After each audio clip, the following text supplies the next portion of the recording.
여러분 잘 지내셨습니까? 이동춘 교수입니다. 혹시 코로나19의 태풍에 이로 인한 어려움은 없으셨는지요? 모두 안녕하셨기를 바랍니다. 드디어 이 수업의 멤버십이 결정되고 첫 번째 수업이군요.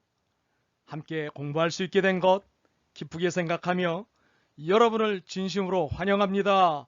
와! 네.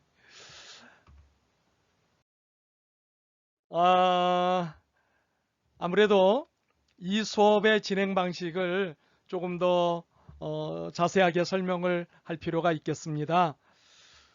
이 수업은 여러분이 아시다시피 수요일 오후에 개설된 수업이지요. 그래서 이 수업을 듣는 요일을 수요일로 일단 정하겠습니다. 수요일이 시작이 되는 0시부터 목요일 바로 직전까지 수업 가능한 요일로 정하도록 하겠습니다. 그런데 사람이 간혹 일이 생기지 않겠습니까? 그래서 유튜브 강의의 강점을 살려서 유튜브 강의의 강점을 살려서 어, 목요일에도 가능하도록 하겠습니다. 그러나 무조건 가능한 것이 아니라 여러분이 사전에 제게 양해를 구하시면 사정에 대한 내용을 이야기하시면서 사전에 양해를 구하시면 목요일에도 가능하도록 하겠습니다. 그러나 될 수 있으면 수요일에 수업을 들으시는 것이 좋겠다고 말씀을 드리는 이유는 기말에 이제 성적을 낼 때 동점이 나오게 될 경우에 아무래도 수요일에 수업을 들으신 분이 제 시간에 수업을 들으신 분이 아무래도 유리하겠죠. 그런 부분에 있어서 아무래도 어드밴티지를 수요일에 정상적으로 들으신 분들한테 드려야 되지 않겠나 싶습니다. 그런 점을 염두에 두시고 그러나 사정에 따라서 목요일에도 수강이 가능하다는 걸 말씀을 드리겠습니다. 그리고 수업 중에 2번 이상의 출석 체크를 하도록 하겠습니다. 아무래도 온라인 강의다 보니까 대면으로 여러분을 확인할 수 없어서 출석을 체크하는 여러 가지 방법들을 고려를 해보고 학교에서도 여러 가지 대안들을 이야기해 주시지만 그러나 제가 이 방법이 좋겠다 싶습니다. 그래서 수업을 하는 중에 2번 이상 때로는 3번도 될 수 있습니다. 출석 체크를 하도록 하겠습니다. 그리고 이미 OT 시간을 통해서 말씀을 드렸다시피 죄송합니다. 매주 과제를 제출하도록 하겠습니다. 당장 이번 주부터 과제가 부과가 됩니다. 그러나 고통스럽고 그리고 짜증나는 과제는 아닙니다. 물론 여러분의 해석에 따라서 또 여러분의 형편에 따라서 달라질 수는 있겠습니다만은 일단은 제 수준에서 그리 과하지 않은 과제를 제출하려고 노력하겠습니다. 출첵 시간에는 제 개인 카톡으로 여러분께서 출첵을 해주시면 되겠고요. 매주 부과되는 과제는 작업을 하셔서 제 이메일로 제출해 주시면 되겠습니다. 분량과 방법, 요령 등등에 관한 것은 수업 뒷부분에서 자세히 말씀을 드리도록 하겠습니다. 수업은 가능한 수요일에 그러나 목요일에도 가능하다. 그런데 몇 가지 사정이 있어요. 그리고 수업 중에 2번 이상의 출첵이 있다는 걸 말씀을 드리고 매주 과제가 부과된다는 것도 말씀을 드리겠습니다. 그리 큰 부담 갖지 마시고 최선을 다해 주시면 좋겠는데 사실 출첵에 관해서 미리 여러분들하고 이야기를 좀 나누는 것이 좋겠는 게 유튜브를 사용해 보신 분들은 알겠지만 얼마만큼 시청 지속 시간이 있는지가 다 체크가 됩니다. 네.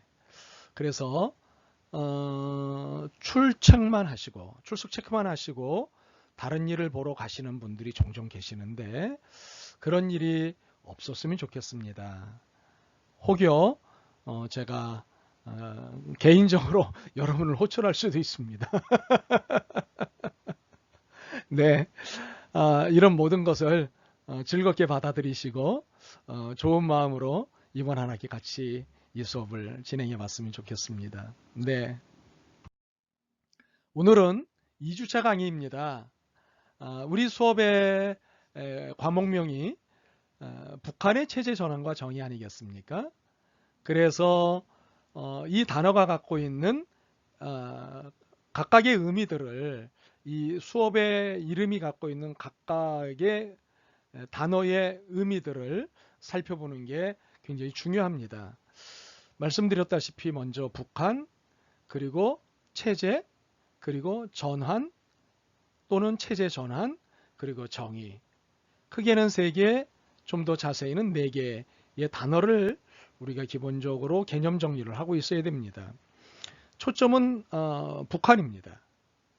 그런데 설명드렸다시피 북한을 남한의 관점에서 보는 것이 아니라 북한에 있는 것 그대로 북한의 입장에서 북한을 보는 그런 이해와 그런 태도가 무엇보다도 필요하다라고 하는 부분입니다.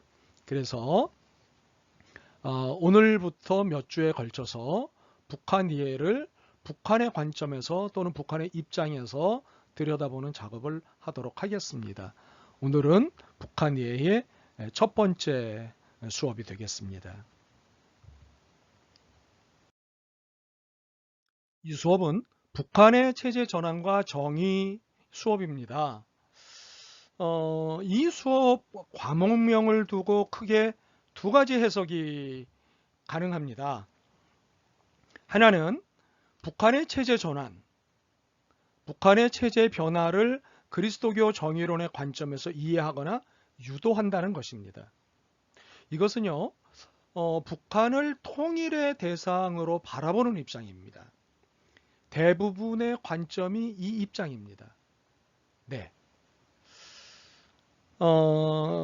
그리고 다른 하나는 북한의 체제가 전환되고 있는 상황에서 그 체제의 전환을 유심히 살펴보면서 이것을 그리스도교 정의론의 관점에서 한반도의 평화적 통일론을 살펴보자는 입장이 있습니다. 이것은 한반도를 통일의 대상으로 바라보는 입장입니다.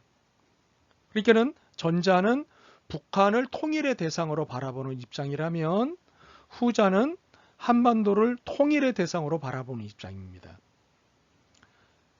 전자를 과격하게 설명을 하면 북한만을 통일의 대상으로 바라보는 입장이죠. 후자는 남북한 공히 통일의 대상으로 바라보는 입장이라는 거죠. 우리 수업은 이 2개의 해석 중 혹은 이 2개의 입장 중 후자의 해석 또는 후자의 입장이 있습니다. 그렇다면 왜 우리 수업은 후자의 입장에 있을까요? 보다 정교한 설명은 한 학기 수업이 진행되는 중에 설명하겠습니다만 기본적인 이유를 설명하자면 우리의 신학적 입장이 평화와 화해 지향적이고 에큐메니칼 지향적이기 때문입니다.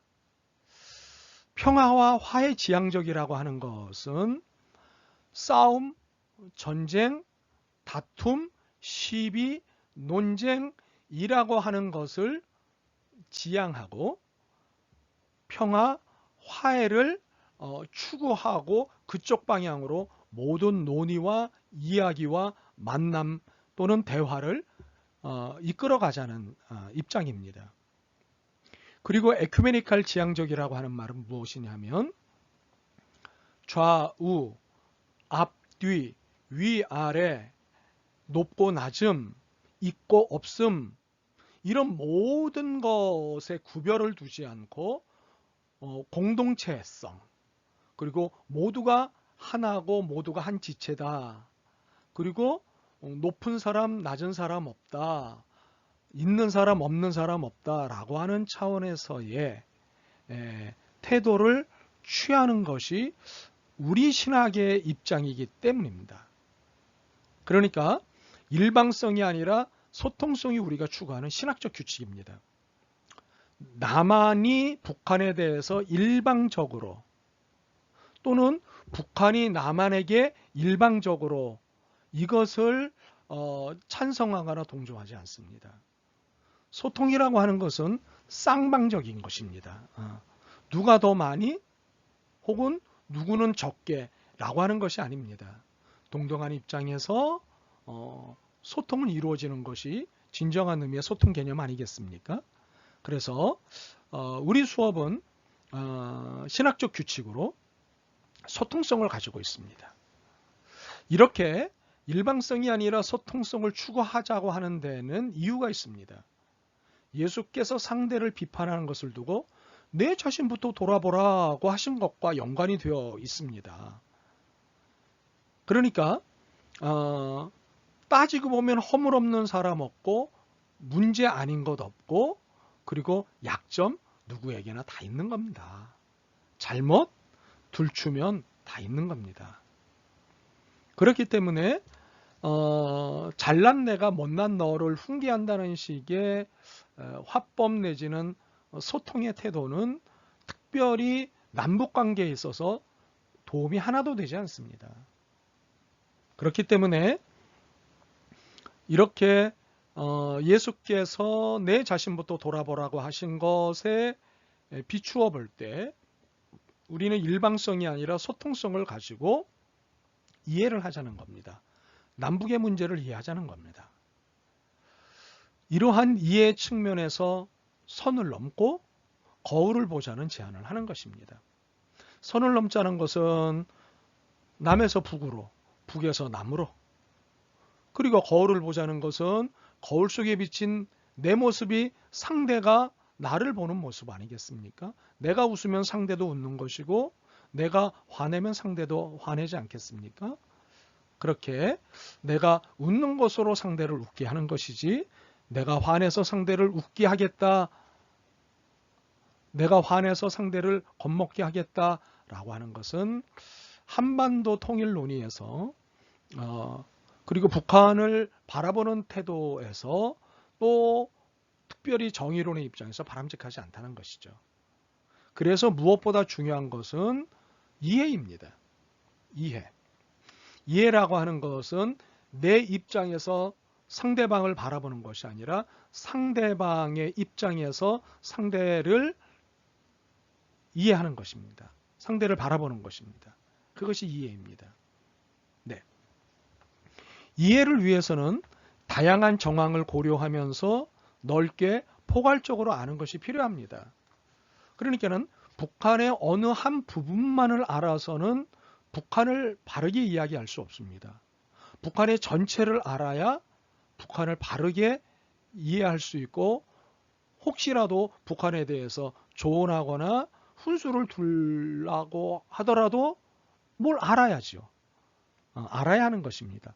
모르고 상대를 지적하면, 모르고 상대에게 접근하면 싸움 나거나 불편해집니다. 그것은 이미 우리의 기본적인 인간관계 속에서도 나타나지 않겠습니까? 그런 거 우리 수없이 많이 경험하지 않았습니까? 네. 그래서 이러한 이해의 차원에서 네. 상대방의 입장에서 이해한다고 하는 차원에서 우리의 수업이 북한에 대한 이해를 우리의 수업에서 하도록 하겠습니다.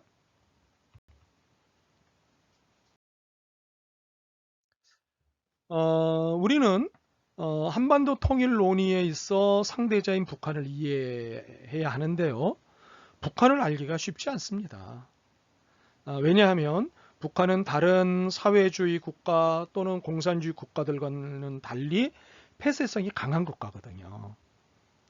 그래서 북한을 알기가 우선 쉽지 않습니다.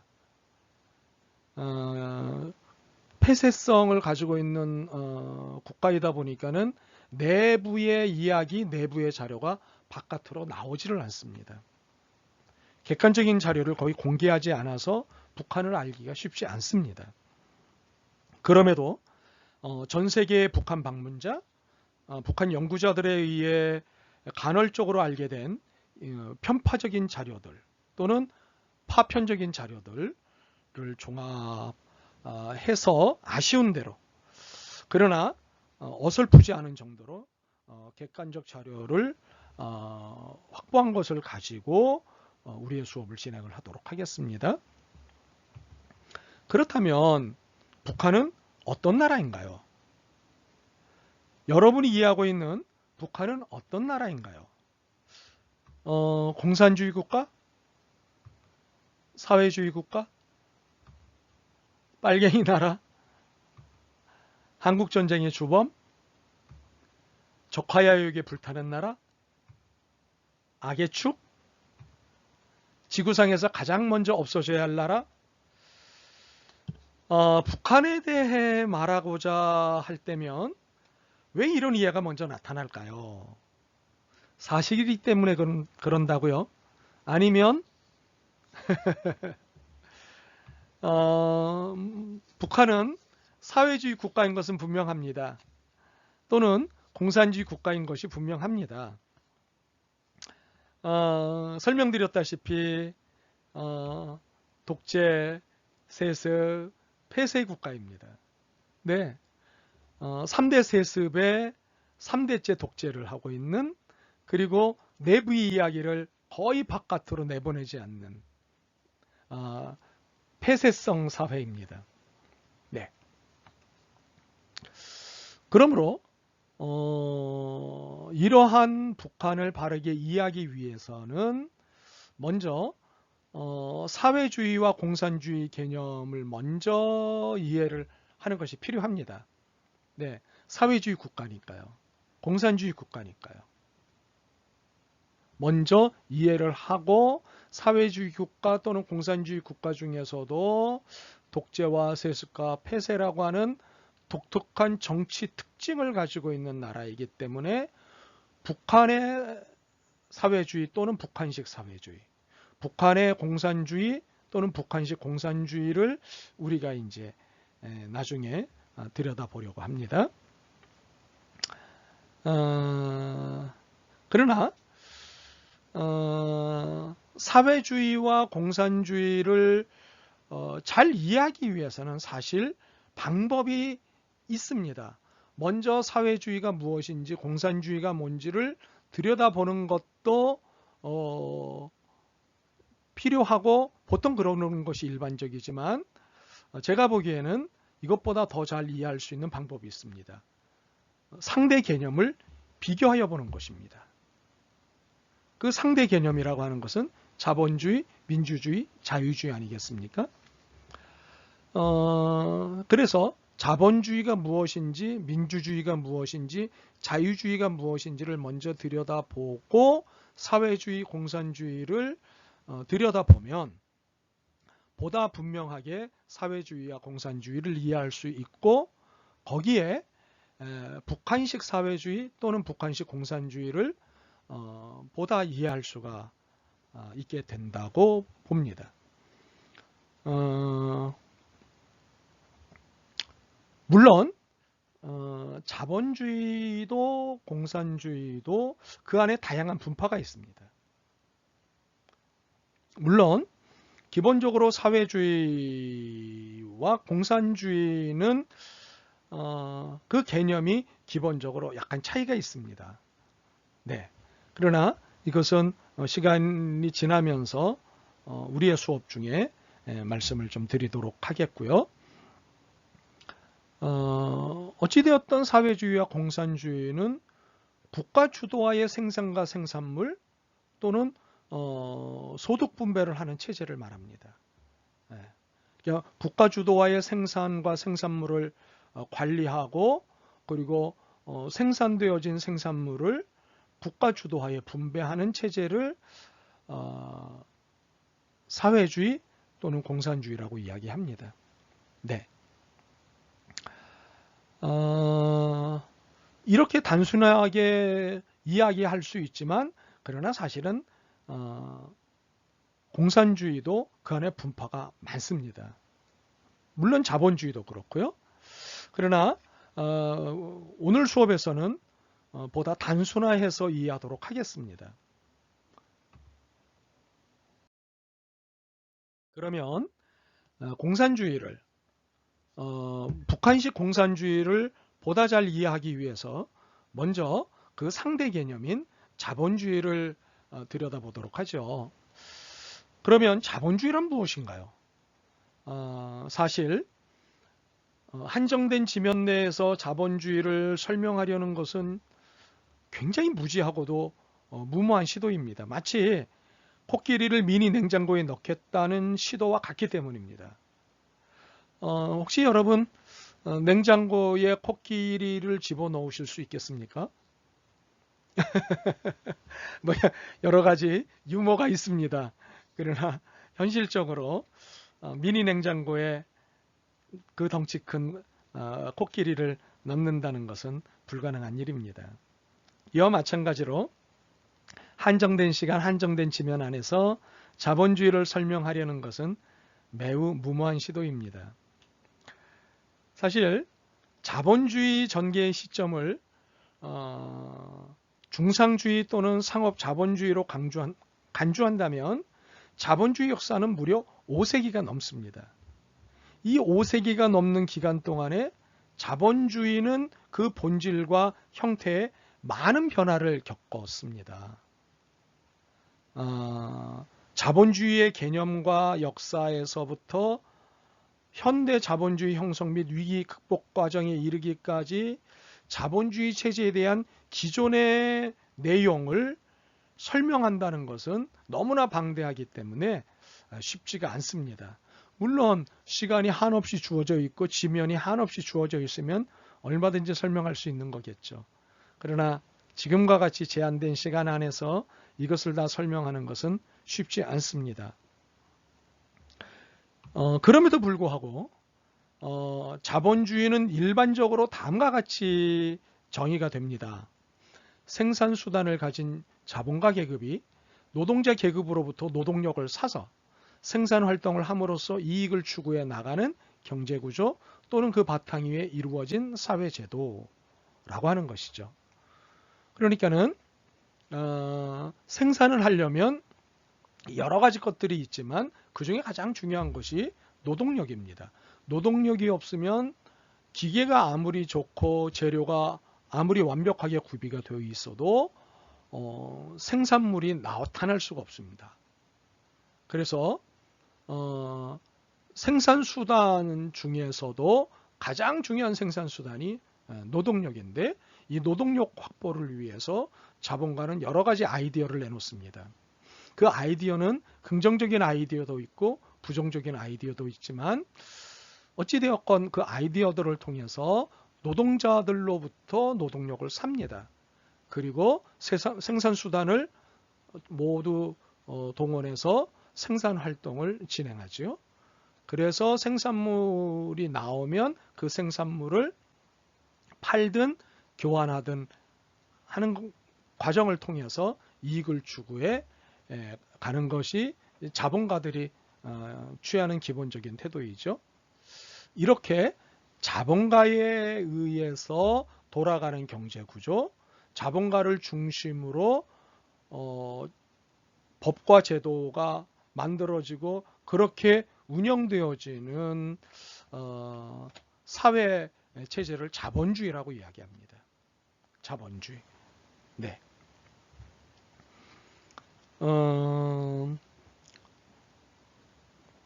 자본가들은 늘 이렇게 이야기를 해요. 자본주의가 인간의 본성에 맞는 공정하고 자유로운 질서라고 말합니다. 인간의 본성에 맞는 공정하고 자유로운 질서.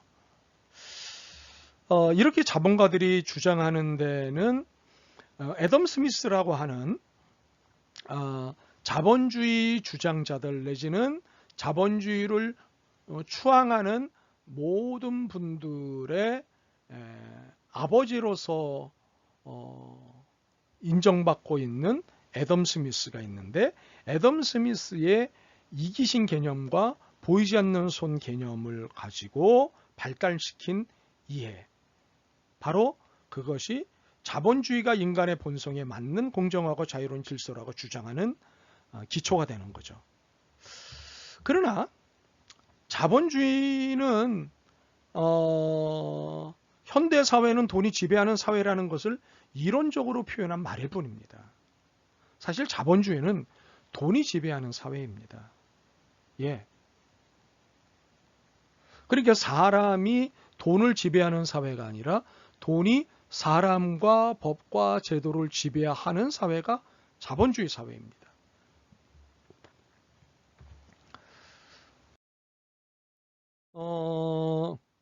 영어로 돈은 money입니다. 자본은 캐피탈입니다.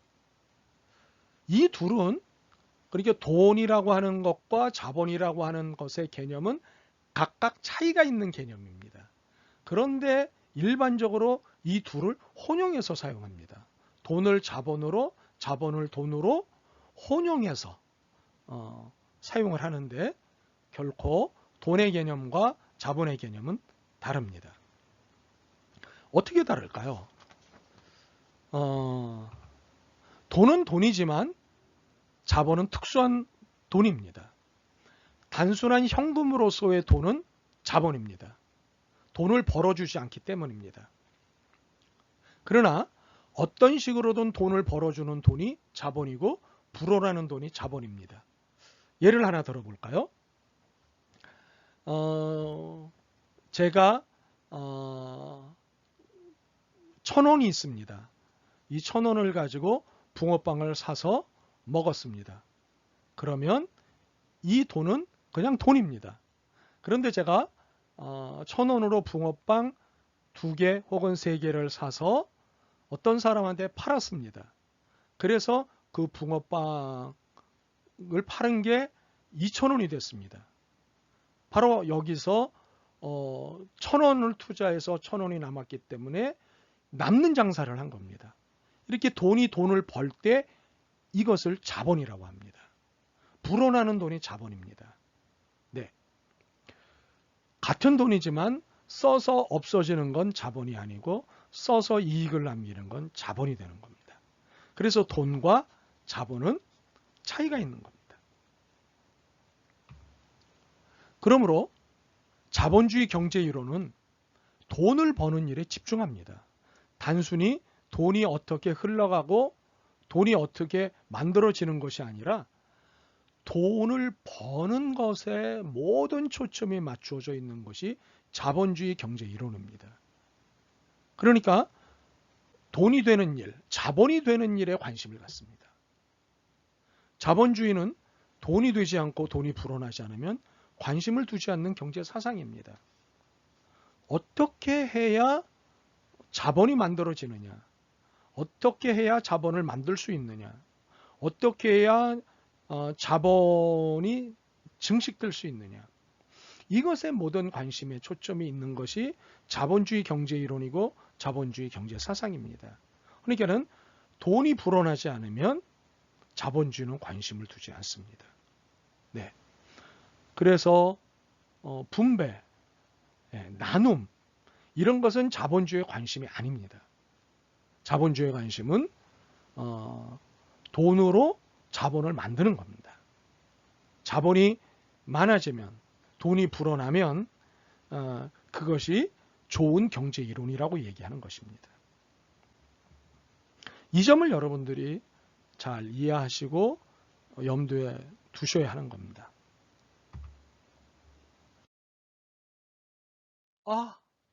출석 체크 시간이 돌아왔습니다. 드디어 우리 수업의 첫 번째 출석 체크 시간입니다. 제가 3가지를 질문을 하겠습니다. 3가지 질문에 성실하게 답변을 하시고 제 개인 카톡으로 답변을 보내주시기 바랍니다. 제가 궁금한 것 때문입니다. 첫째, 이 수업을 신청한 사연을 보내주십시오. 내가 평소에 이 수업에 관심이 있었다. 이러한 주제가 늘 궁금했고 관심이 있었는데 드디어 이 수업이 나타나서 이 수업을 신청하게 되었다. 아니면 선배나 친구나 후배에게 이 수업이 좋다고 추천을 받아서 신청했다. 고민을 하고 있는데 내가 이 추천을 받았다.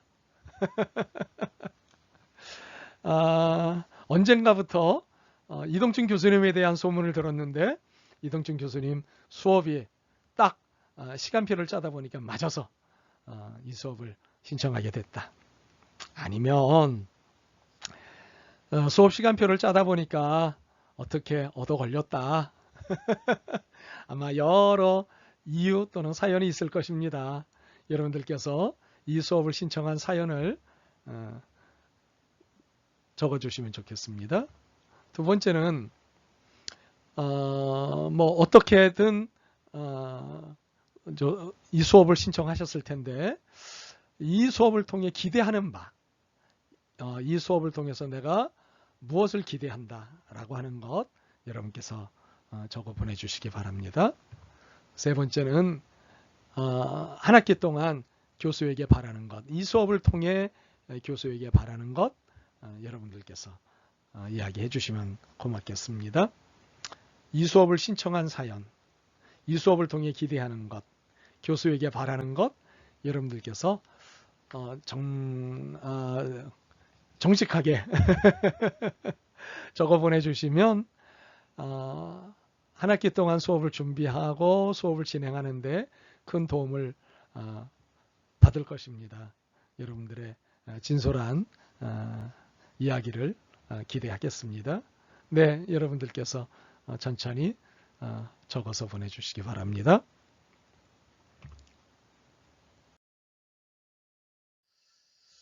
그렇다면 공산주의란 무엇인가요? 자, 자본주의에 대한 이해를 들으셨습니다. 그러면 공산주의란 무엇인가요? 이 공산주의에 대해서는 카를 마르크스와 프리드리 엥겔스를 이야기하지 않을 수 없습니다. 이 두 사람을 전후로 해서 공산주의에 대한 다양한 논의가 진행되었습니다. 그러니까 마르크스와 엥겔스가 공산주의를 이야기하기 전에 이미 공산주의 개념은 있었습니다. 그러나 마르크스와 엥겔스의 사상을 통해서 공산주의라고 하는 철학이, 공산주의라고 하는 사상이 보다 구체화되었고 보다 현실감 있게 되었습니다. 물론 마르크스나 엥겔스가 직접적으로 공산주의라고 하는 말을 그리 많이 사용하지는 않았습니다.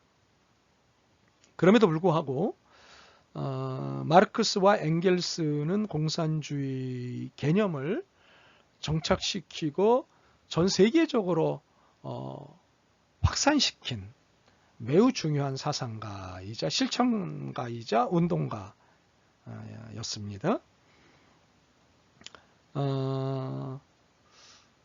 마르크스가 이야기한 것들을 후대 사람들이 다양한 방식으로 공산주의 개념을 확장시키고 변형시키고 심지어는 왜곡을 시켜왔는데요.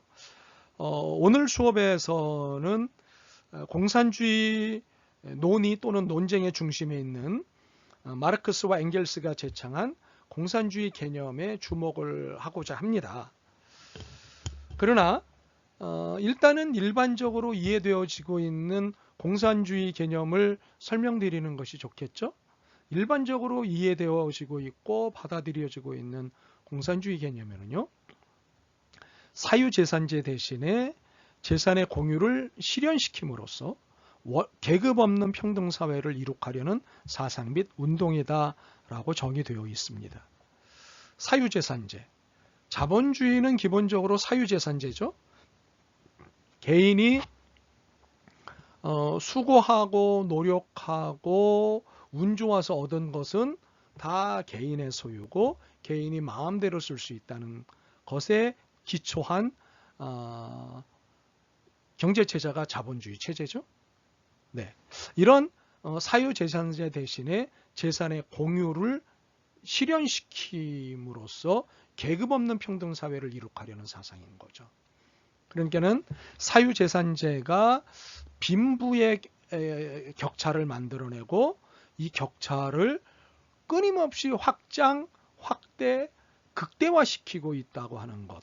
그래서 원토는 원치 않든 계급이 형성이 되는 거죠. 자본가 계급, 노동자 계급이라고 하는 이런 계급이 형성이 되는데 이런 계급이 없는 평등사회, 부자와 가난한 자가 없는 평등사회, 그런 사회를 이룩하려는 사상 또는 운동이라고 공산주의를 설명할 수 있습니다. 일반적인 개념입니다. 그러면 마르크스와 엥겔스가 이해하는 공산주의는 무엇이냐라고 하는 거예요. 마르크스와 엥겔스가, 특별히 마르크스가 이해하는 공산주의는 자본주의에 대한 반동으로 나타난 것이라고 하는 거죠. 그러니까 마르크스의 사상이 집대성된 책이 자본론입니다. 우리나라에서는 5권의 책으로 번역이 되어서 나왔는데요.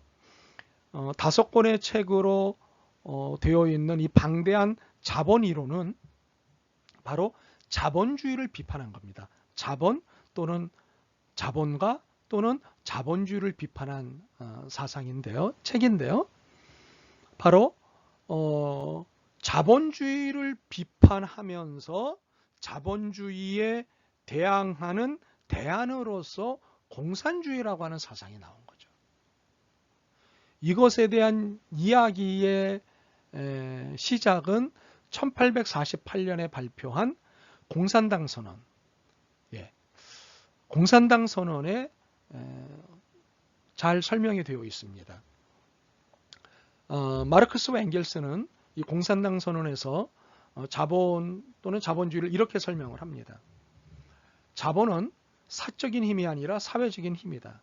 그러므로 자본이 공동재산, 전 사회 구성원의 소유로 바뀐다고 해서 개인적 소유가 사회적 소유로 전환되지는 않는다. 변화되는 것은 단지 소유의 사회적 성격뿐이다. 소유는 그 계급적 성격을 잃는다. 그러므로 공산주의는 어느 누구에게서도 사회의 생산물을 전유할 힘을 박탈하지 않는다. 다만 그러한 전유를 통하여 다른 사람의 노동을 종속시키는 힘을 박탈할 뿐이다. 그러니까 노동자도 자본가도 없는 세상이 아니라 노동자건 자본가건 모두 자본의 노예 상태에서 해방되어 모두가 안녕된 그리고 안정된 소위 말해서 저녁을 마음껏 즐길 수 있는 평안한 삶을 사는 세상을 만드는 것이 공산주의 사회다라고 이야기를 하는 거예요.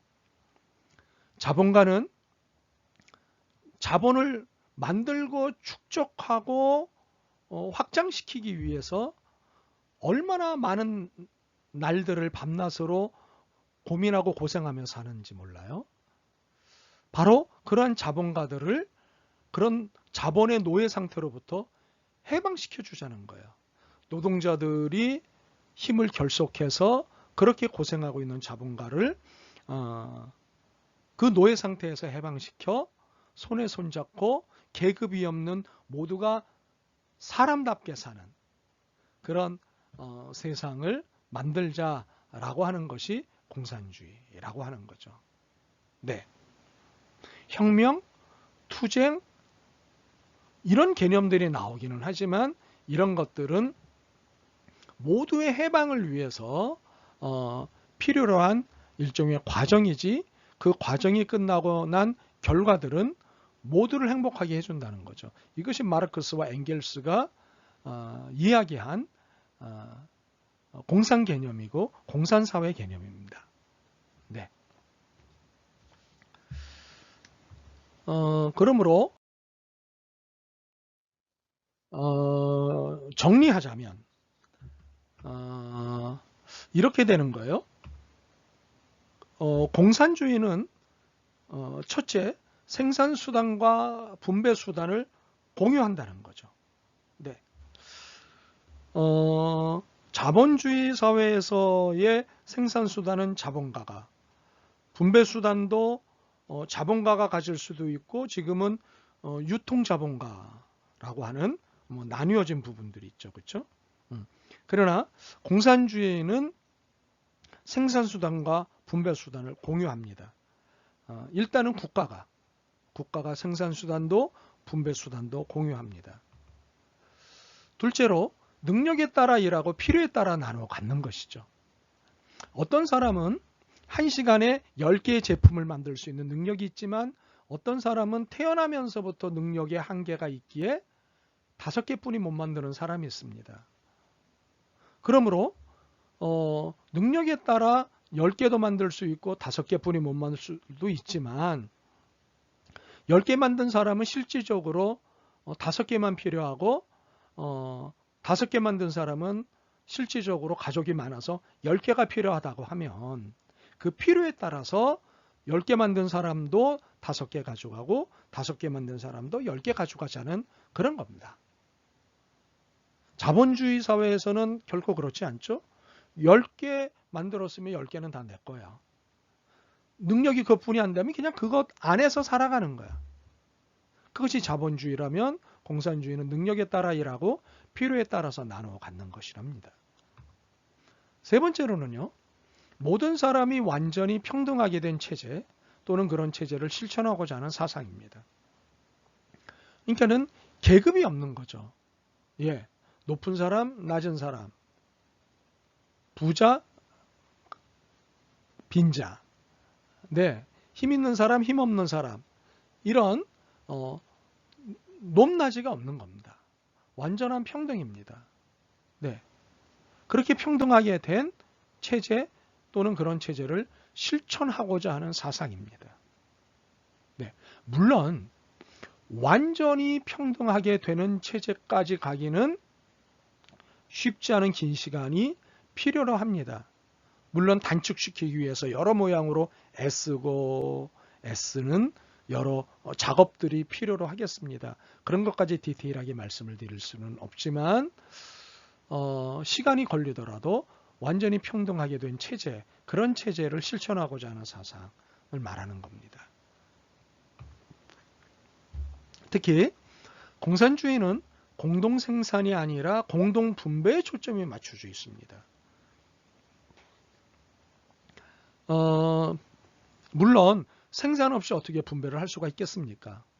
그러나 생산 없이 분배가 어떻게 가능하겠느냐라고 하는 논리는 기본적으로 자본주의의 논리입니다.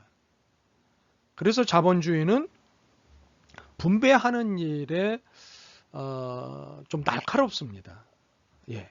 특별히 공동분배, 무상분배라고 하는 부분에 굉장히 날카로운 시선을 가지고 있습니다. 생산을 해야 이익이 남으니까요. 이익이 남아야 자본주의니까요. 그러나 공산주의는 공동생산이 아니라 공동분배에 초점이 맞춰져 있습니다. 무엇이 필요하냐? 네. 그 필요를 채워주겠다고 하는 거죠. 네. 새로운 것을 경험시키고 더 많이 갖게 하는 것이 목적이 아니라 그 필요가 부족하지 않도록 그 필요가 반드시 채워지고 바로바로 채워지도록 하는 그 분배에 초점이 맞춰져 있는 거예요. 특별히 공동분배. 따라서 공산주의의 정확한 번역은 공배주의 또는 공분주의라고 할 수 있어요. 그런데 공산주의라고 했어요. 그것은 자본주의 철학의 관점에서 번역을 해서 그래요. 자본주의 관점에서 커뮤니즘을 번역을 공산주의라고 한 거죠. 그러나 공동 생산이 초점이 아니라 공동 분배가 초점이라고 하는 것을 이해를 한다면 공산주의는 공배주의 또는 공분주의라고 재번역될 필요가 있습니다. 어찌되었던 커뮤니즘이 공산주의로 번역이 돼서 유통이 되고 있으니 지금으로서는 그렇게 사용을 하도록 하겠습니다. 이상적인 공산주의 사회에서는 생산된 재화를 내 것과 내 것으로 구분하지 않고 필요에 따라 나눠 갖는 것입니다. 설명을 충분히 드린 거죠. 그렇죠? 네. 제가 설명을 충분히 드렸어도 충분하지 않을 것 같은 느낌이 들을 수도 있을 것입니다. 이게 뭐지? 내가 지금까지 알고 있는 것과 다른 이야기인데 꼭 이렇게 이해해야 되나? 뭐야? 이렇게 헷갈리시면 제 설명이 아직 충분하지 않다고 느껴지실 수도 있습니다. 제 딴에는 충분히 설명드렸다고 생각하고 있는데 그렇지 않을 수도 있다는 걸 저도 염두에 두면서 여러분하고 이야기를 나누겠습니다. 어찌되었건 이상적인 공산주의 사회에서 생산된 재화는요, 내 것이다, 내 것이다 라고 하는 구분을 따로 하지 않습니다. 너가 몇 개가 필요하냐? 너는 어느 것이 필요하냐? 나는 이것이 몇 개가 필요하다 라고 하는 그 필요에 따라서 나눠 갖는 것입니다. 네. 내가 만든 건데, 난 이만큼 만들었는데, 내 수고가 이만큼 들어갔는데가 분배의 기준이 아닙니다. 분배의 기준은 생산이 아니라, 네, 그렇습니다. 필요입니다. 그렇다면 과연 자본주의가 성서적일까요? 공산주의가 성서적일까요?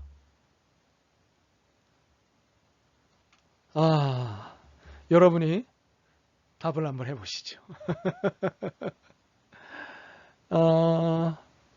사도행전 2장, 네, 3장 여기서 만날 수 있는 이상적인 사회가 있습니다. 이상적인 공동체가 있습니다.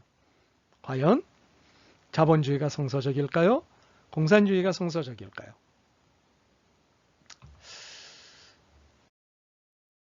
우리가 하나 정리하고 넘어가야 할 것은 우리 수업이 시작이니까 사회주의와 공산주의를 혼용해서 사용하고 있는 것 같지만 사실 사회주의와 공산주의는 그 개념에 차이가 있습니다.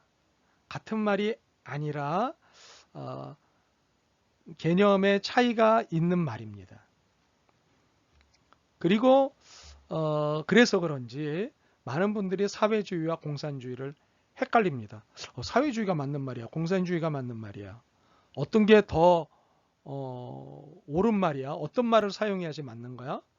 뭐 이렇게 헷갈리시는데 사실 공산주의는 공동생산이 아니라 공동분배에 초점이 맞춰져 있는 반면 사회주의는 공동생산에 초점이 맞춰져 있다는 데서 차이가 시작이 됩니다. 자본주의가 생산에 초점을 맞추고 생산 이후의 분배에 관심을 둔다고 이야기를 드렸죠. 사회주의도 생산에 초점이 맞춰져 있는데 공동생산에 초점이 맞춰져 있습니다. 미리 말씀을 드리면 여기서 우리가 힌트를 하나 얻을 수 있습니다. 공산주의와 사회주의의 가장 커다란 차이점은 바로 여기에 있는데 바로 사회주의는 자본주의에서 공산주의로 가는 길목에 있는 하나의 징검다리 역할을 한다는 거예요. 공산주의 이론에 의하면 공산주의로 바로 갈 수 없기 때문에 왜냐하면 자본주의하고는 쉽게 설명을 하면 극과 극이지 않습니까? 네. 자본주의와 공산주의는 극과 극입니다. 바로 극에서 극으로 가기 위해서는 징검다리가 불가피한데 그 징검다리가 사회주의라고 이해를 하는 것입니다. 물론 사회주의를 징검다리로 이해하는 학자들도 있고 바로 공산주의로 가야 한다고 주장하거나 이해하는 학자들도 있습니다. 그러나 일반적으로 이해하기 쉽게 설명을 한다면 사회주의는 공산주의로 가는, 그러니까 자본주의에서 공산주의로 가는 징검다리 역할을 하는 것입니다. 네.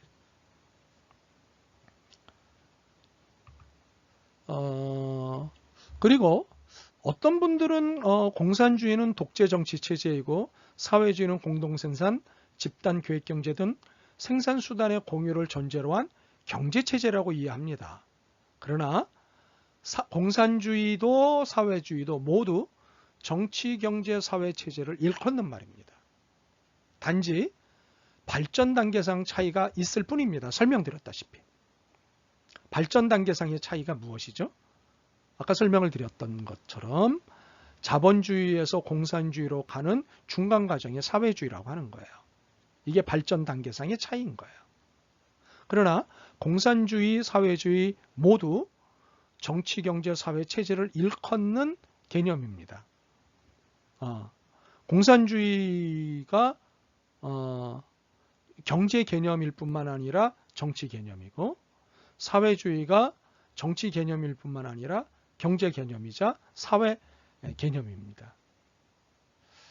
나중에 설명을 더 드릴 기회가 있겠습니다만은 자본주의도 원래는 경제 개념으로 출발한 것 같지만, 그러나 사실 애덤 스미스는 당시 영국의 정치적 상황에서 소위 자본주의라고 하는 개념을 탄생시킬 수밖에 없었습니다. 그래서 예전에 경제학은 오늘날처럼 경제학이라고 하는 타이틀을 붙이지 않고 정치 경제학이라고 하는 타이틀을 붙였습니다. 정치와 경제가 따로 이야기될 수 없기 때문입니다. 그러나 자본주의가 꼼수를 부리면서부터 어느 날 정치 경제학에서 경제학으로 이름을 확 바꿔버렸습니다. 그러니까는 경제는 비정치적인 것이다. 그러니 경제에 대해서 시비를 걸지 말라. 이런 태도였던 거죠. 그러나 속은 철저히 정치적입니다. 뭐 경제학 강의가 아니니까 이런 부분을 더 내밀하게 깊게 설명을 드릴 수 없는 아쉬움이 있지만 우리 수업 중간중간에 필요하면 더 설명을 드리겠습니다. 아무래도 북한의 경제 체제 또는 경제 내용을 설명을 하다 보면 자연스럽게 이 얘기를 어느 정도는 이야기해야 되지 않을까 싶기도 합니다. 네, 상황을 보도록 하겠습니다. 공산주의가 추구하는 사회는 이미 여러 차례 말씀을 드렸다시피 공동생산, 공동분배, 즉 능력에 따라서 일하고 필요에 따라 나누어 갖는 완전 평등한 사회를 추구합니다. 이에 사회주의는 이러한 공산주의의 이상을 실제로 실현해 나가는 데 있어서 자본주의적 잔재가 아직 남아있는 사회를 두고 말하는 거예요. 그러니까는 이행기 과정, 즉 자본주의에서 공산주의로 이행되는 과정에서 불가피하게 사회주의라고 하는 것이 형성이 되고 그것을 통해서 이상적 사회인, 즉 공산주의가 말하는 이상적 사회인 공산주의 사회로 갈 수 있겠다는 것이죠. 그러므로 자연스럽게 자본주의적 잔재가 사회주의에는 남아있을 수밖에 없는 거예요. 그렇지만 혁명이 계속 진행됨에 따라 이러한 자본주의적 잔재들은 결국 완전히 사라지고 모든 사람들이 능력에 따라 일하고 필요에 따라 분배하는 분업이 필요 없는 완전 평등사회가 도래하게 된다고 하는 거예요. 바로 이런 사회가 궁극적으로 사회주의를 지나서 공산주의 사회가 된다는 것이죠. 그러니까 사회주의는 공산주의로 가는 이행기 과정인 것이죠. 이해가 되시나요? 네, 고맙습니다.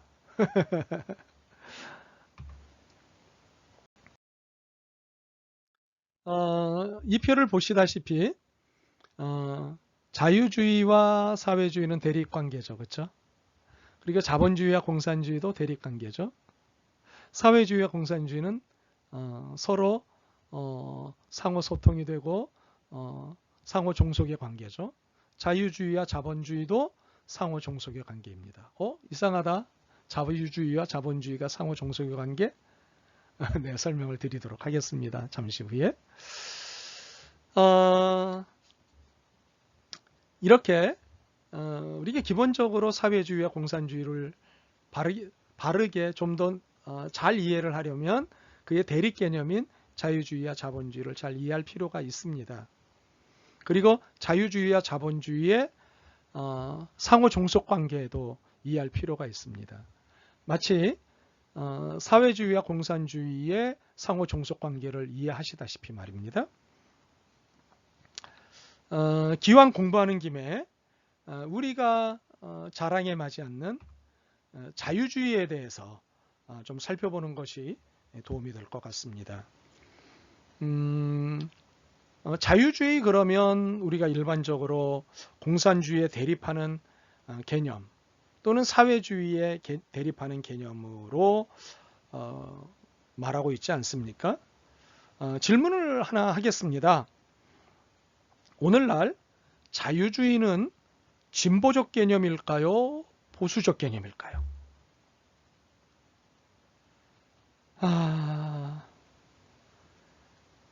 저의 돌발적인 질문에 당황되시죠? 이런 혼란이 발생하는 이유는요. 자유주의 개념 안에 두 가지의 개념이 있기 때문에 그래요. 예. 그것이 무엇이냐면 정치적 자유주의 개념과 경제적 자유주의 개념이 있어서 그래요. 네.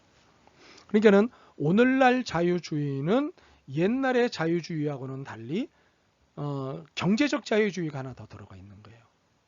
처음 자유주의라고 하는 개념이 우리 앞에 나왔을 때는 정치적 자유주의였어요. 그러나 정치적 자유주의가 자본주의 개념하고 상종을 하면서 경제적 자유주의로 하나 더 탄생을 합니다. 그런데 정치적 자유주의는 매우 유감스럽게도 자본주의 체제 하에서는 경제적 자유주의에 종속되어 있다고 하는 사실이에요. 물론 용어상으로는 정치적 자유주의와 경제적 자유주의로 구분하지만 실제적으로는 경제적 자유주의에 정치적 자유주의가 종속되어 있다고 하는 거예요. 네. 그러니까 정치적 자유주의라고 하는 것은 굉장히 진보적 개념이에요. 네. 현재의 붙잡고 있는 전통과 정통과 삶을 벗어나고 해방시키는 거거든요. 이게 정치적 자유주의의 개념이에요. 그러므로 진보적이에요. 그런데 경제적 자유주의는 보존하고 붙잡고 놓치지 않고 더 가지고 있는 사람이 더 갖게 하는 그런 자유주의이기 때문에 정치적 자유주의하고는 다르고 그러면서 정치적 자유주의를 경제적 자유주의가 자기의 수하에 두고 있는 거예요. 오늘날 많은 정치인들이 경제 부분으로부터 경제인들 또는 자본가들로부터 정치 자금을 지원받고 있습니다. 특별히 미국 같은 경우는 굉장히 심각하고 심하죠. 네. 그렇기 때문에 정치인들은 자기를 경제적으로 후원하는 자본가들의 이익이나 입장을 대변할 수밖에 없고 대변해야 하는 거예요. 그렇다면 원래는 정치가 경제를 이끌고 가도록 되어 있는 거예요. 그런데 오늘날 자본주의 체제 하에서는 정치가 경제를 끌고 가는 것이 아니라 정치는 경제에 종속되어 있는 거예요. 경제가 정치를 쥐락펴락 하는 거라고요. 네. 좌로 돌리고 우로 돌리는 거예요. 경제가 정치를 운전하는 거예요. 원래 자유주의는 정치적인 거예요. 그러나 자본주의와 만나면서 경제적 자유주의에 종속이 되고 노예가 되어 있는 거예요. 일종의 심부름꾼이 되어 있는 거죠. 이것을 역사적으로 설명을 하면 이런 거예요. 원래 자유주의는 근대 유럽에서 르네상스 종교 전쟁 및 시민혁명의 과정을 통하여 부르주아들에 의해, 부르주아라고 하는 것은 자본가 계급인 거죠. 자본가 계급들에 의해서 생성 발전되었어요. 네. 그러니까 원래 자본가 계급이라고 하는 것은 당시 국가의 독점 체제, 왕정 제도 하에 왕들 또는 왕의 가족들이 모든 재물과 재산을 쥐락펴락하고 국민들을 힘들게 하지 않았습니까? 이때 과학의 발달과 항해술의 발달로 인해서 어마어마한 세계 시장이 펼쳐졌고, 그로 인해서 신흥 갑부들, 신흥 부르주아, 신흥 자본가 계급이 형성되지 않았습니까? 이들이 고통을 호소하는 노동자, 농민들과 손을 잡고 혁명을 일으켰던 거죠. 그러니까는 이때 만들어진 자유주의는 굉장히 건강한, 소위 말하는 자본가 계급인 부르주아들의 건강한 역할이 있었던 거예요. 이때 아까 말씀드렸던 애덤 스미스가 소위 말하는 국부론, 국가가 부를 어떻게 만들고 축적하는지를 연구한 것이 바로 국부론인데, 이 국부론을 통해서 소위 말해서 국가가 독점하지 않고 시민들의 손에 의해서 생산과 이익이 산출되고, 그것을 통해서 사람이 사람답게 사는 경제체제, 경제세상을 만들자고 주장한 게 애덤 스미스의 소위 말하는 경제사상, 오늘날 말하면 자본주의 철학입니다. 그렇게 굉장히 건강하게 출발을 한 거죠. 이렇게 자유주의가 만들어진 겁니다. 이들은 만인의 사회적 평등, 종교, 사상, 언론의 자유, 관용, 집회와 결사의 자유, 인권의 보장을 주장했고요. 이런 자유를 보장하는 민주주의와 법주주의를 주장했습니다. 이런 내용은 모두 정치적 자유로 포괄할 수 있고요. 이런 주장을 정치적 자유주의라고 부를 수 있습니다.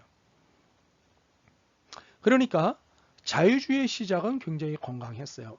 마치 애덤 스미스의 경제 사상이 오늘날 보이는 자본주의적 태도하고는 전혀 다르게 굉장히 건강하게 출발을 한 것과 같은 거예요. 이러한 시민혁명의 성공으로 민주주의를 실현하여 정치적 자유를 쟁취한 부르주아들은 한 걸음 나아가서 경제활동에서의 자유, 장사에서의 자유를 주장하게 된 거예요. 그러니까는 국가가 독점하고 국가가 모든 시장을 쥐락펴락함으로 시민들, 국민들을 힘들게 만들었던 것에 저항을 한 거죠. 그러니까 일종의 민중해방 운동을 한 거예요. 이게 이제 자유를 부르짖은 거예요. 그러니까 시장에서의 자유를 그렇게 시작을 한 거예요. 국가가 독점하고 국가가 착취하는 모든 시장 제도를 해방시키고자 자유를 주장한 거예요. 정치에서도 자유를 주장하고 경제에서도 자유를 주장한 거예요. 당시 상황으로서는 굉장히 건강한 거죠. 그렇죠? 이렇게 시민혁명이 성공하기 이전 대략 16세기에서 18세기까지의 서구는 중상주의 시대였습니다. 나중에 기회가 되면 여러분이 중상주의와 중농주의를 각각 구분할 필요가 있으시고 공부하실 필요가 있는데, 중상주의는 상업을 중심으로 또는 상업을 중요시 여기는 사상입니다. 중농주의는 글자 그대로 농업을 중시하고 농업을 중심으로 하는 철학 혹은 사상입니다. 네.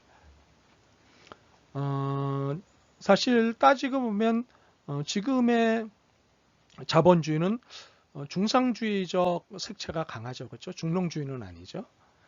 그러나 시대가 사실은 필요로 하는 것은 농업을 굉장히 중시해야 되는 거예요. 나중에 기회가 되면 말씀을 드릴 수 있을런지 모르지만 네. 하여튼 뭐 북한의 경제 문제, 농업 문제를 얘기할 때 잠깐 얘기할 수도 있겠습니다. 이 시기에 유럽 국가들 간의 약육강식의 치열한 전쟁이 빈번했습니다. 이 때문에 각국 정부는 국가 재정 자금을 얻기 위해 경제에 깊이 개입하였죠. 보호무역주의, 주요 기간 산업의 직접 경영이나 지원, 독점적 영어권 부여 등이 중상주의의 일반적 정책 수단이었습니다. 중상주의의 이런 경제 규제는 결국 정부와 유착한 대자본에게만 유리하고 유착에서 배제된 중소상공인들에게는 점점 불리하게 됐어요.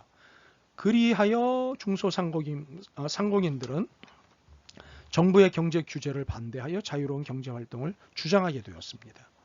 애덤 스미스의 경제적 자유주의는 바로 이러한 중소상공인들의 주장을 대변한 것이었다는 거죠. 네. 그러니까 애덤 스미스는 굉장히 건강하게 경제 철학을 만들었어요.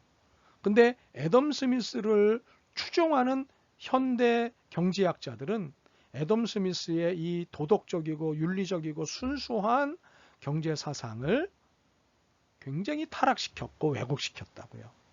네, 이 부분을 좀 길게 설명을 드리고 싶지만 우리의 수업의 성격상 이 정도로 뿐이 설명을 못 해드리는 걸 유감으로 생각합니다.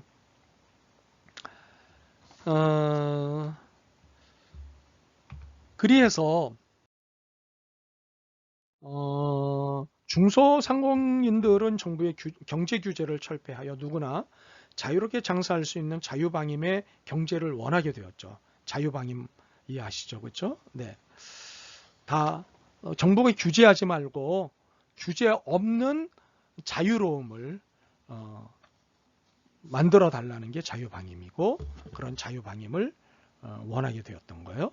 경제활동의 자유를 주장하는 이런 주장이 경제적 자유주의 혹은 자유방임주의라고 부릅니다.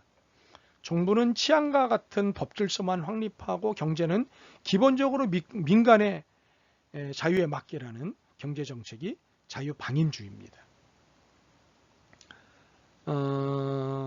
그러니까 서구에서 시민혁명이 성공한 이후에 중소상공인들이 정치의 주도권을 잡음에 따라 중상주의가 몰락하고 경제적 자유주의가 실시되었습니다. 서구에서 대체로 19세기는 경제적 자유주의의 전성시대였습니다. 반면에 정치적 자유주의는 대부분의 사람들에게 지지를 받고 있습니다.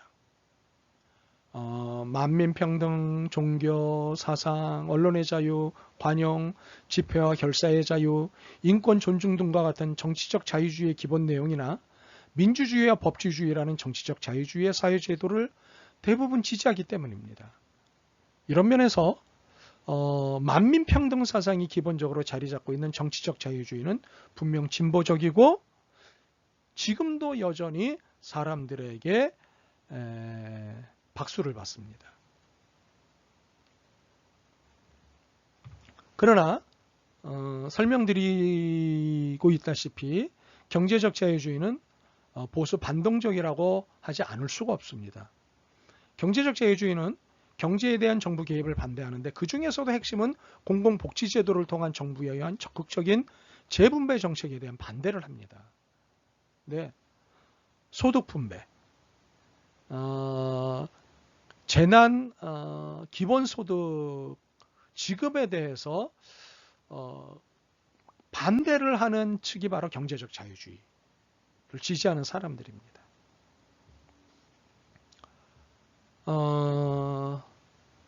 이들은 시장주의 혹은 시장 만능주의라고 하는 경제적 자유주의를 한 지붕 한 가족으로 살아가고 있습니다. 그러니까 여러분이 책을 읽으시다가 어떤 강의를 들으시다가 시장주의 또는 시장 자유주의라고 하는 말을 만나실 때 이것이 경제적 자유주의구나 이렇게 이해를 하시면 됩니다. 네. 분배보다는 생산과 생산을 통한 이익에 관심이 있는 것이 경제적 자유주의입니다. 자, 이제 제가 매우 도발적인 질문을 하도록 하겠습니다. 민주주의는 자유주의일까요? 우리 중 대부분은 지금까지 이것에 대해서 아무런 의심도 없이 살아왔을 것입니다. 그렇지, 민주주의는 자유주의야. 그러나 제가 설명을 드린 것을 좀 기억하시면 좋겠는데요. 자유주의가 오늘날 두 가지 개념으로 나타나 있다고 말씀을 드렸죠. 정치적 자유주의, 네, 또 경제적 자유주의. 경제적 자유주의는 인권과 사람답게 사는 것에 대한 추구를 한다고 하는 반면 경제적 자유주의는 개인의 이득과 행복을 추구하는 데 관심이 있다는 거죠. 철저히 개인주의적인 측면 또는 이기주의적인 측면인 거죠. 네. 그것이 오늘날 경제적 자유주의고 이 경제적 자유주의가 정치적 자유주의를 삼켰다고 말씀을 드렸습니다.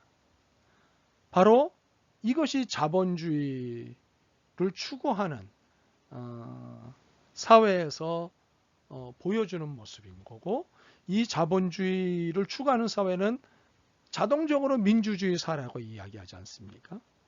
그렇다면 자본주의의 이러한 속골문 내용을 알고 있다면 자본주의와 함께 한다고 하는 민주주의는 과연 바람직한 태도로 민주주의의 역할을 하고 있는 것일까 생각을 해볼 필요가 있습니다. 네. 자, 그렇다면 경제적 자유주의에 정치적 자유주의가 종속되어 있다면 자유주의는 오늘날 주로 경제적 개념하고 맞물려 있지 않겠습니까? 그래서 이 자유주의가 경제적 개념이라고 할 때 민주주의는 정치적 개념입니다. 그러면 정치가 경제에 종속이 되어 있다는 것이 기본적이라면 민주주의는 자유주의에, 특별히 경제적 자유주의에 종속되어 있는 겁니다. 그러므로 민주주의가 자유주의인가? 라고 하는 질문에 그렇다고 대답할 수도 있고 그렇지 않다고도 대답할 수 있습니다. 네. 민주주의라고 하는 것은 따지고 보면 인민에 의한 지배 아닙니까? 인민을 위한 인민의 지배가 민주주의입니다. 그런데 오늘날 시장 자유주의 또는 경제적 자유주의에서 정치가 쥐락펴락되고 있다고 하는 현실에 놓고 볼 때 인민에 의한 지배가 과연 민주주의에서 이루어지고 있는가? 인민을 위한, 민중을 위한 민주주의가 작동하고 있는가? 이것을 우리는 고민하지 않을 수 없는 겁니다. 네.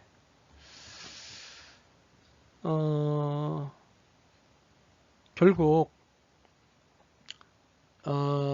오늘날 이러한 정치적 자유주의와 경제적 자유주의에 대한 자유주의 안에서의 내부적 갈등으로 인해서 다시 민주주의 개념이 두 가지로 나눠지는데요. 하나는 자유민주주의이고 하나는 사회주의적 민주주의입니다. 그런데 언뜻 보니까 자유민주주의는 자본주의와 연결되어 있고 사회주의적 민주주의는 공산주의하고 연결되어 있는 것 같지 않습니까? 오늘날 정광훈 씨와 같은 분들이 이야기하는 게 사회주의적 민주주의에 대해서 오해하고 왜곡하고 있다고 하는 사실이에요.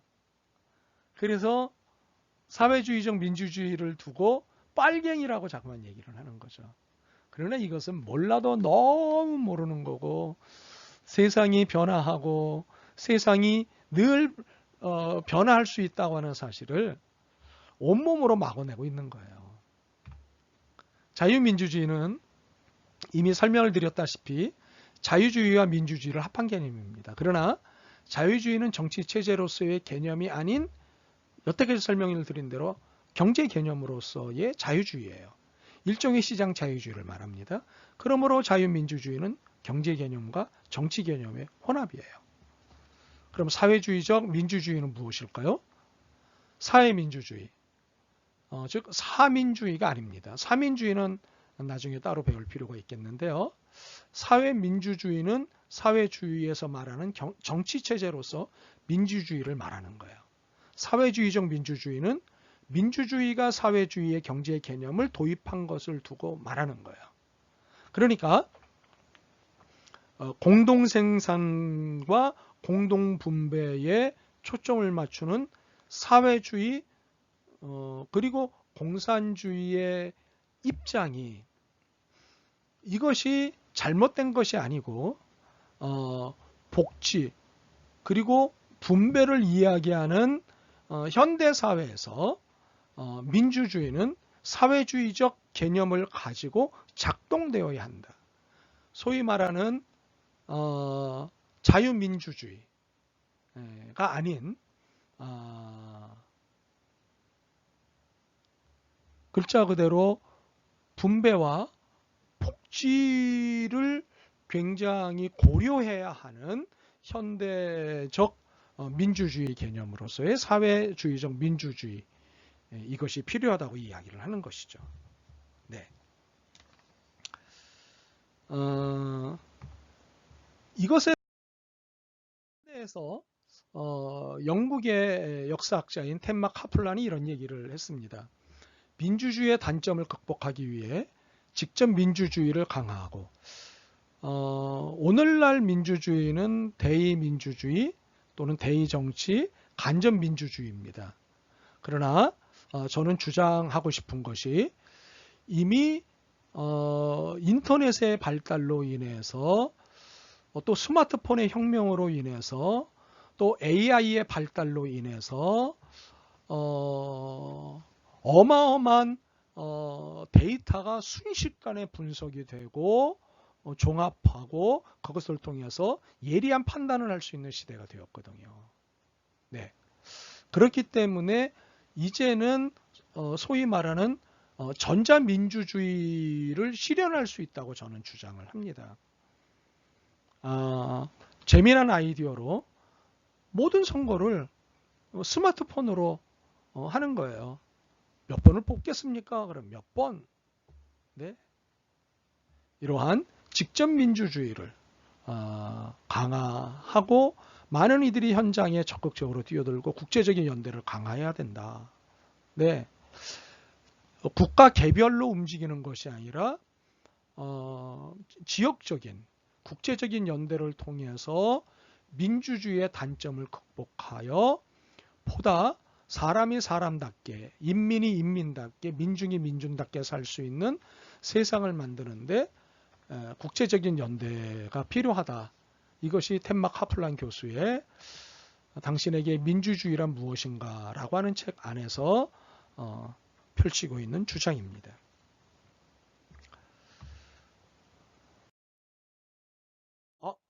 출석 체크를 해야 되겠군요. 네, 이 질문에 답을 보내주시기 바랍니다. 자본주의와 공산주의에 대해 짧게 설명해서 제 카톡으로 보내주시기를 바랍니다. 자본주의와 공산주의에 대해서 설명해 보십시오. 북한은 어떤 나라인가? 네, 우리 모두가 이해하고 있다시피 북한은 사회주의 국가입니다. 그리고 다른 사회주의 국가와 다른 점이 있다면 그것은 수령 중심의 사회주의 국가체제를 띠고 있다고 하는 사실입니다. 수령 중심, 이것에 대해서 이제 다음 시간 혹은 그 다음 시간에 아주 구체적으로 설명을 드리도록 하겠습니다. 이것이 이제 주체 사상이라고 하는 것하고 연결되어진다고 하는 사실입니다. 그래서 마르크스 레닌이 주장한 공산주의를 러시아와 중국이 대표적으로 수용하고 차용을 했는데 소련도 중국도 사실은 마르크스 엥겔스가 주장하는 그 공산주의 철학과 사상을 그대로 가져가서 전개하지 않았습니다. 마찬가지로 북한도 러시아와 중국이 보여주었던 그런 공산주의하고는 다르게 김일성식의 또는 수령 중심의 또는 주체 사상의 공산주의, 소위 말해서 수정주의를 채택하고 있다고 하는 사실입니다. 그럼에도 불구하고 사회주의 국가 형태를 유지하고 있는 것은 사실이죠. 어찌되었건 북한은 이념적으로 마르크스 레닌주의를 계승을 하면서 북한의 처지와 실정에 맞는 김일성, 김정일, 김정은주의의 통치 이데올로기를 확립하였고요. 생산수단에 대한 국가 소유와 노동당 중심의 유일정당 체제를 유지하고 있는 사회주의 국가라고 하는 점에 있어서 북한은 어떤 나라인가를 간략하게 설명할 수 있겠습니다.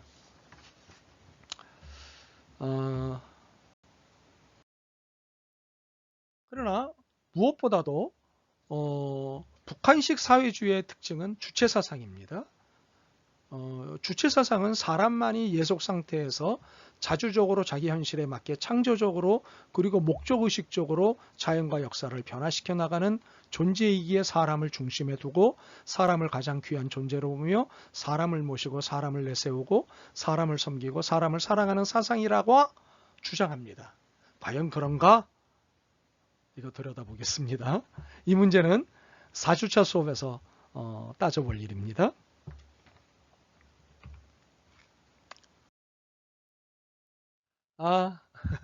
레포트를 내야 할 시간이군요. 오늘 수업의 내용을 이야기식으로 요약하시고 정리해서 제출해 주시기 바랍니다. 편안한 마음으로요. 제가 늘 주장하는 것은요. 여러분의 생각, 여러분의 이야기를 담아서 과제를 제출하시라는 거예요. 여러분의 이야기, 여러분의 생각이 많으면 많을수록 좋습니다. 9월 10일 목요일 24시까지 다음의 이메일 주소로 분량은 A4 용지 1페이지로 보내주시기 바랍니다. 그러나 분량의 조건이 있습니다. 10포인트, 160 띄어쓰기로 가장 일반적인 요구죠. 그렇죠? 네, A4 용지 1페이지 분량의 것으로 9월 10일 목요일 24시까지 다음에 주제를 정리해서 제출해 주시기를 바랍니다.